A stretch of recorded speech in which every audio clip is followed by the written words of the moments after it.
Hello mga ka-hunter, Philippine Coin Hunter nga pala. Ito na naman tayo guys sa ating pag-share na ating collection at the same time nagsasabi tayo ng totoong presyo base sa ating karanasan.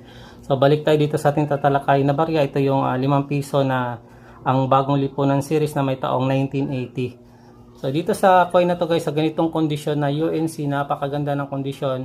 Ang presyohan po nito nasa ano na to, kadalasan nasa parang pasensya kayo, hindi ito ganong fix pero malapit to sa katotohanan na presyo guys, nasa 700 to 900. Kasi ito matagal ko na nabili ito kaya nakalimutan ko na yung presyo, pero sa lahat ng mga 5 piso halos naman ganun ang presyohan niya.